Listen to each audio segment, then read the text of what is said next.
Hello students, welcome back to MSS English classes, and here we will understand the sentences on the basis of structure. On the basis of structure there are three type of sentences: simple sentence, compound sentence and complex sentence. Simple sentence किसे कहते हैं? अभी तक आपने अर्थ के आधार पर 5 kinds of sentence को समझा है, ये आपके लिए नए हो सकते हैं.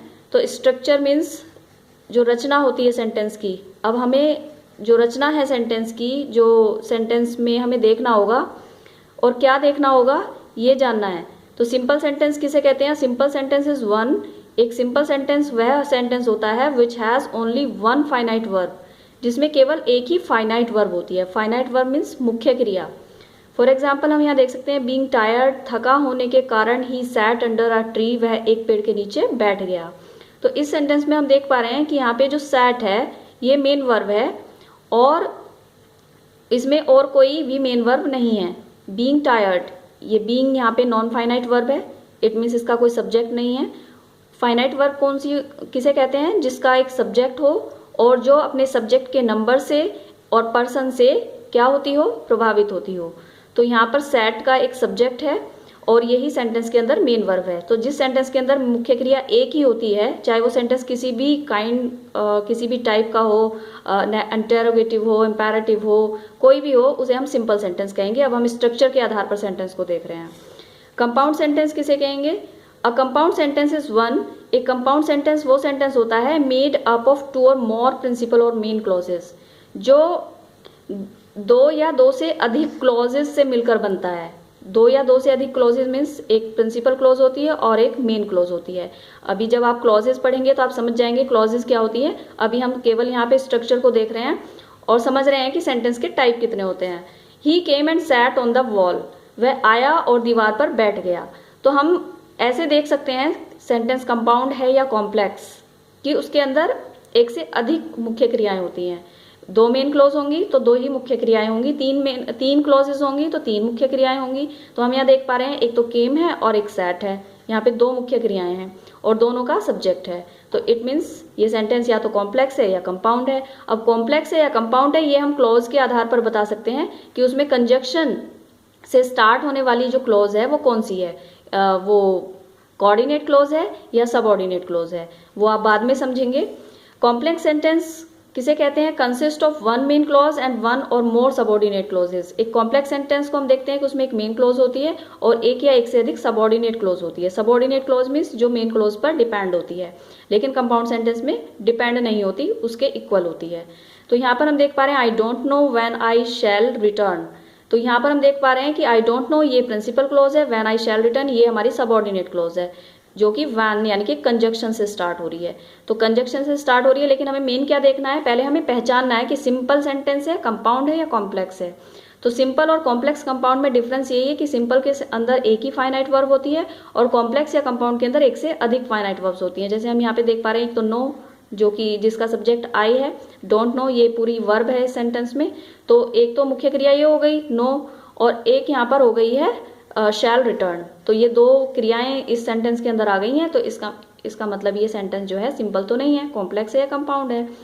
तो इट मीन्स सिंपल सेंटेंस हम इजी लैंग्वेज में अगर देखें कि जिस वाक्य में एक मेन वर्ब हो, जो मेन वर्ब मीन्स जो सब्जेक्ट के नंबर से व पर्सन से प्रभावित होती हो, उसे सिंपल सेंटेंस कहते हैं. Example he has gone to Agra to study. तो हम यहाँ पे देख पा रहे हैं ये सेंटेंस की मुख्य क्रिया है जो हैज़. यहाँ पे हेल्पिंग वर्ब आई है और किसके अकॉर्डिंग आई है? ही के अकॉर्डिंग. ही क्या है? सिंगुलर. यहाँ पे तो सब्जेक्ट सिंगुलर है, तो हमारी जो हेल्पिंग वर्ब है वो भी सिंगुलर है. तो इट मीन्स ये सब्जेक्ट से प्रभावित हो रही है वर्ब. तो जो वर्ब सब्जेक्ट के नंबर और पर्सन से प्रभावित होकर आती है सेंटेंस में, वही सेंटेंस की मुख्य क्रिया होती है. अब आगे हम देखते हैं टू स्टडी. स्टडी भी एक वर्ब है, लेकिन उससे पहले टू आ रहा है, तो ये इन्फिनेटिव बन गया और इसका कोई सब्जेक्ट नहीं है. तो इट मीन्स ये मेन वर्ब नहीं है. तो सेंटेंस में एक ही मुख्य क्रिया और ये सिंपल सेंटेंस है. फिर हम आगे देखते हैं जिस वाक्य में मुख्य क्रिया जो सब्जेक्ट के नंबर और पर्सन से प्रभावित होती है वही मुख्य क्रिया होती है. अगर वो मुख्य क्रिया एक से अधिक हैं तो उसे कॉम्प्लेक्स या कंपाउंड सेंटेंस कहते हैं. तो कॉम्प्लेक्स या कंपाउंड सेंटेंस की यही पहचान है कि उसमें क्लॉजेज होती हैं और जितनी ज्यादा क्लॉजेज होंगी उतनी ही मेन वर्ब्स होंगी. तो इट मीन्स हम यहाँ पे समझ सकते हैं he does not know who she is. He does not know वह नहीं जानता, हु शी इज वह कौन है. तो हम यहाँ पे देख पा रहे हैं एक मुख्य क्रिया इसमें यहाँ डज नॉट नो और एक इज, तो यहाँ पे दो क्रियाएं आ गई। तो इट मीन्स ये सेंटेंस या तो कॉम्प्लेक्स है या कंपाउंड है। ये हम डिटेल में बाद में समझेंगे कि कॉम्प्लेक्स किसे कहते हैं और कंपाउंड किसे कहते हैं। He had not money so he left his studies. तो यहाँ पर हम देख पा रहे हैं एक तो हैड, इसमें क्लॉज में हैड है मुख्य क्रिया और यहाँ पे लेफ्ट है। तो इस तरह से दो मुख्य क्रियाएं आ रही हैं। तो यही कॉम्प्लेक्स या कंपाउंड सेंटेंस की और सिंपल सेंटेंस के डिफरेंस को क्लियर करता है। आई होप कि आपको ये समझ में आ गया होगा कि कॉम्प्लेक्स और सिंपल सेंटेंस 3 टाइप होते हैं और उन्हें हम स्ट्रक्चर के आधार पर देखते हैं। नेक्स्ट वन हम चलते हैं अब अपने पार्ट्स ऑफ द सेंटेंस की तरफ, जो हमारा मेन टॉपिक है parts of the sentence. Sentence के भाग कितने होते हैं, जो कि रीऑर्डरिंग के लिए या क्लॉज टेक्स्ट के लिए या फिर एरर डिटेक्शन के लिए बहुत ही इंपॉर्टेंट है। तो यहाँ पर हम देख पा रहे हैं parts of the sentence. Sentence के 2 पार्ट होते हैं, सब्जेक्ट एंड प्रेडिकेट। यहाँ पे हम कुछ एग्जांपल्स से देख सकते हैं। वी स्टडी हार्ड, तो वी यहाँ पे सब्जेक्ट है, स्टडी हार्ड प्रेडिकेट है। Honesty is the best policy, honesty यहाँ पर सब्जेक्ट है, is the best policy predicate है। सम यहाँ पे सब्जेक्ट है, आर बोर्न ग्रेट प्रेडिकेट है। तो कैसे डिवाइड करते हैं सब्जेक्ट और प्रेडिकेट? सब्जेक्ट यानी कि सब्जेक्ट क्या होता है, पहले सब्जेक्ट को समझ लेते हैं। प्रेडिकेट क्या होता है, प्रेडिकेट को समझ लेते हैं। The part that names a person और a thing in a sentence is called subject. वो पार्ट सेंटेंस में जो किसी व्यक्ति या वस्तु का नाम हो सेंटेंस के अंदर, उसे सब्जेक्ट कहते हैं। इट मीन्स हम सिंपली कह सकते हैं जिसके विषय में कुछ कहा जाए, जिसके बारे में कुछ कहा जाए। फॉर एग्जाम्पल हम यहाँ देख रहे हैं वी स्टडी हार्ड, तो वी के बारे में कुछ कहा जा रहा है कि वी हम के बारे में कुछ कहा जा रहा है जो कि एक प्रोनाउन है। और जो कहा जा रहा है जिस पार्ट में, उसके बारे में कुछ कहा जा रहा है, जो पार्ट सब्जेक्ट के बारे में कुछ कह रहा है, उसे हम कहते हैं प्रेडिकेट। तो सब्जेक्ट समझ में आ गया, सब्जेक्ट क्या होता है, जिसके बारे में कुछ कहा जाता है। जैसे नेक्स्ट में ऑनेस्टी है, ईमानदारी, तो ईमानदारी सबसे अच्छी नीति होती है। तो ईमानदारी के बारे में कुछ कहा जा रहा है, तो जिसके बारे में कुछ कहा जाए that is called subject. Some means कुछ, जो कि इंडेफिनिट प्रोनाउन है। तो कुछ लोगों के बारे में कहा जा रहा है कि कुछ जन्म से ही महान होते हैं, तो जिसके बारे में कुछ कहा जाए सेंटेंस के अंदर, वही सेंटेंस का सब्जेक्ट कहलाता है। और जो पार्ट सब्जेक्ट के बारे में कुछ कहे उसे सेंटेंस का प्रेडिकेट पार्ट कहते हैं, जिसमें वर्ब होती है और वर्ब से ही स्टार्ट होता है प्रेडिकेट।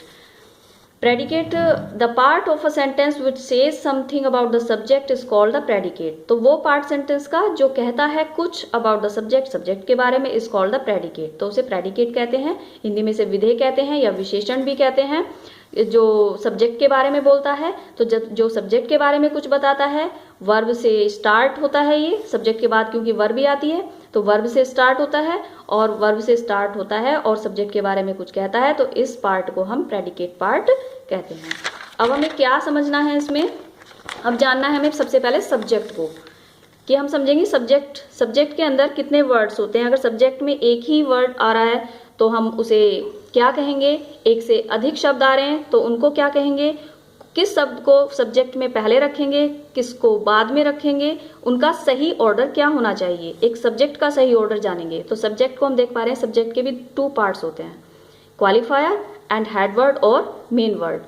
तो क्वालिफायर और हेडवर्ड और मेन वर्ड, तो सबसे पहले हमें जानना होगा कि हेडवर्ड क्या होता है या मेन वर्ड क्या होता है। तो ये जो हेडवर्ड या मेन वर्ड होता है, यही सब्जेक्ट होता है।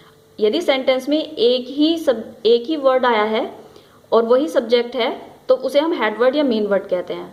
लेकिन सेंटेंस में अगर उस हेडवर्ड या मेन वर्ड के अलावा उससे पहले कोई शब्द है, ठीक उससे पहले, तो उसे उसका क्वालिफायर कहते हैं। क्वालिफायर मीन्स विशेषता बताने वाला शब्द। फिर हम देख रहे हैं क्वालिफायर के भी 3 पार्ट्स होते हैं, determiner, adjective of quality, adjective phrase. ये क्वालिफायर के पार्ट्स हैं। इट मीन्स अगर सब्जेक्ट में हमारे 2 से अधिक शब्द आते हैं तो हम उनको कैसे रीऑर्डर करते हैं, पहले कौन सा आएगा और बाद में कौन सा आएगा। तो ये वर्ड्स का ऑर्डर होता है कि जब हेडवर्ड या मेन वर्ड को अगर हम पहचान लेते हैं, जो मेन वर्ड है, तो उससे पहले अगर एक शब्द आया तो उसका क्वालिफायर होता है। और यदि उससे पहले शब्दों की संख्या ज़्यादा है या 3 शब्द हैं, तो पहले हम उसको कहेंगे, जो ठीक पहले आ रहा है वो क्वालिफायर। और क्वालिफायर यहाँ पे अगर 3 शब्द हैं तो वो एडजेक्टिव कहलाएगा, और एडजेक्टिव से पहले अगर कोई शब्द है तो वो उसका डिटर्मिनर कहलाएगा। यहाँ पे हम कुछ सेंटेंस से इसको समझेंगे। अर्जुन केम, अर्जुन आया। यहाँ पे हम देख रहे हैं Arjun is the headword and subject. Subject है सेंटेंस में, ये प्रेडिकेट है यानी कि वर्ब है। तो यहाँ पे अर्जुन ही हेड वर्ड है, अर्जुन जो कि एक नाउन है, तो यही हेड वर्ड है और ये प्रेडिकेट है। नेक्स्ट में हम देखेंगे अ मैन केम, एक आदमी आया। तो हम यहाँ पे देख रहे हैं हेड वर्ड हमारा मैन है, क्योंकि हेड वर्ड या मेन वर्ड हमारा नाउन ही होता है या प्रोनाउन होता है, तो नाउन से पहले ही क्वालिफायर आता है। तो यहाँ पर हम देख पा रहे हैं कि मैन से पहले आ रहा है, तो यहाँ पे आ को हम क्या कहेंगे, क्वालिफायर, क्योंकि ये नाउन से ठीक पहले आ रहा है। 2 वर्ड्स का हमारा सब्जेक्ट हुआ। अब अगर वर्ड्स बढ़ते हैं, जैसे इसमें आया फैट मैन केम, एक मोटा आदमी आया, तो हम यहाँ पे देख पा रहे हैं कि हमारा जो हेड वर्ड है वो मैन है और मैन से पहले आ रहा फैट, जो कि उसकी क्वालिटी है, तो ये एडजेक्टिव ऑफ क्वालिटी है। और उससे पहले भी एक वर्ड आ रहा है, तो इसे हम कहेंगे डिटर्मिनर। और डिटर्मिनर क्या होता है, सीमित करने वाला या निश्चित करने वाला शब्द जो अर्थ को सीमित करता है, यानी कि एक मोटा आदमी आया, तो एक मोटे आदमी के बारे में बात हो रही है, तो यहाँ पे ये अर्थ को निश्चित कर रहा है, संख्या को, कि कितने आए। और या क्वांटिटी में भी हम बता सकते हैं, अगर क्वांटिटी आ रही है तो अर्थ को यानी कि निश्चित करने वाले जो शब्द होते हैं, सीमित करने वाले जो शब्द होते हैं, उनको डिटर्मिनर कहते हैं। तो यहाँ पे हम देख पा रहे हैं आ यहाँ पे क्वालिफायर था, क्योंकि ये नाउन से ठीक पहले आ रहा है, हेडवर्ड से ठीक पहले आ रहा है।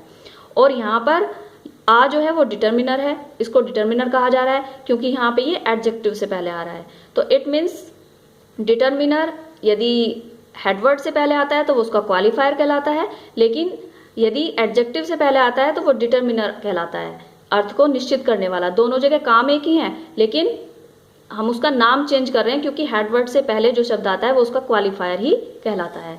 नेक्स्ट में हम देखते हैं that lady with lamp was a nurse, वह लेडी लैम्प वाली लेडी एक नर्स थी। तो यहाँ पर हम देख पा रहे हैं कि लेडी जो हमारा हेडवर्ड है उससे ठीक पहले एक शब्द आ रहा है, तो वो क्या कहलाएगा, उसका qualifier, that is qualifier here. फिर उसके बाद हम देख रहे हैं विद लैम्प, यहाँ पे एक प्रिपोजिशन है प्लस एक नाउन है, तो प्रिपोजिशन प्लस नाउन ये क्या कहते हैं इसको, एडजेक्टिव फ्रेज। तो एडजेक्टिव फ्रेज हमेशा हेडवर्ड से ठीक बाद ही आती है। तो यहाँ पे लेडी हेडवर्ड है, तो उसके बाद एडजेक्टिव ऑफ फ्रेज है ये, जो कि उसकी विशेषता बताने के लिए आई है हेडवर्ड की। तो यहाँ पर इस तरह से सब्जेक्ट के पार्ट्स होते हैं और इसको हम डिटेल में समझेंगे। सबसे पहले हमें समझना होगा हेडवर्ड या मेन वर्ड क्या होता है, जो कि हम नेक्स्ट वीडियो में जानेंगे। Thank you for watching my video.